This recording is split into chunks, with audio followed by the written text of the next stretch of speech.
Hello guys, आपल्या दुसऱ्या व्हिडिओमध्ये तुमचं स्वागत आहे. पहिला व्हिडिओ आपण केलाय, त्याच्यामध्ये काय राहिलं असेल तर तुम्ही समजून घ्या. पुन्हा आपण नव्याने सुरुवात करूया दुसऱ्या व्हिडिओमध्ये. कुणाला भेटताना जे शब्द किंवा वाक्य वापरतो आपण बोलतो, ते आपण पहिल्या व्हिडिओमध्ये घेतलेले बरोबर. तर आता आपण पुढे जाऊया. आणखीन त्याच प्रकारे शब्दांनी वाक्य आपण बघणार आहोत. तर आजची वाक्य आहेत आणि शब्द आहेत काही. तर अभिनंदन करण्यासाठी जे आपण शब्द किंवा वाक्य वापरतो, ते आजचं समजा कोणी जिंकून आला, काय मॅच जिंकून आला, कोणी एक्झाम पास होऊन आला, त्या व्यक्तीचं किंवा आपल्या मित्राचं आपण अभिनंदन करत असतो बरोबर. तर मित्रांनो, आपला पहिला शब्द आहे आजचा दुसऱ्या व्हिडिओमध्ये कॉंग्रॅच्युलेशन्स म्हणजेच अभिनंदन. बघा इकडे स्पेलिंग थोडा मोठा आहे. कॉंग्रॅच्युलेशन्स त्याचा अर्थ आहे अभिनंदन.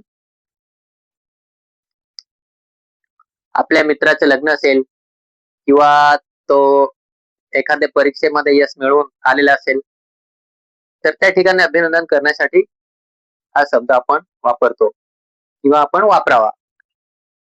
पुढे आहे ग्रेट जॉब म्हणजेच उत्तम काम, म्हणजे खूप चांगलं काम केल्यानंतर आपण ग्रेट जॉब असं म्हणतो बरोबर.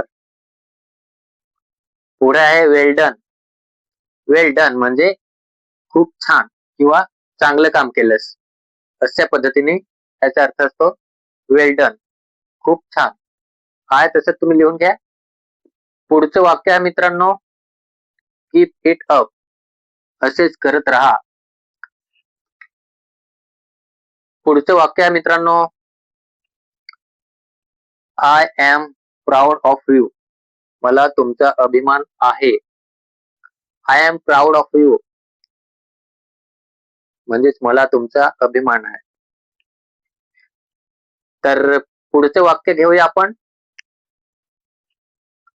बेस्ट विशेष, शुभेच्छा. ओके, शुभेच्छा. आपला मित्र एखादा चांगल्या कामासाठी बाहेर जात असेल, लढायला जात असेल किंवा एखाद्या मोठ्या कामावरती जात असेल, चांगल्या कामासाठी बाहेर पडत असेल, त्यावेळेस आपण त्याला म्हणतो बेस्ट विशेष, बेस्ट ऑफ लक, खूप खूप शुभेच्छा. दोघांमध्ये स्पेलिंगचा थोडा फरक असला तरी दोघांचा अर्थ सेमच आहे. या सर्व वाक्यांमधून मित्रांनो, जरी वेगवेगळ्या स्पेलिंगचे शब्द वाक्य असले तरी ह्या सर्वांमधून एकच भाव व्यक्त होत असतो. तर मित्रांनो, आजचा व्हिडिओ आपण इथेच थांबूया. असाच सपोर्ट आपल्याला पुढे राहू द्या. आपले व्हिडिओ बघत राहा. व्हिडिओला जास्तीत जास्त शेअर करा, चॅनलला सबस्क्राईब करून घ्या, व्हिडिओला लाईक करा आणि कमेंट्स करायला अजिबात विसरू नका. पुढे आपण पुढचा व्हिडिओ लवकरच घेऊन येणार आहोत. तर हा बघा, जे शिकवलंय ते लिहून ठेवा, बोलायला सुरुवात करा. तुम्हाला इंग्रजी शिकवायची जबाबदारी माझी. ओके, तर थांबूया व्हिडिओमध्ये. बाय.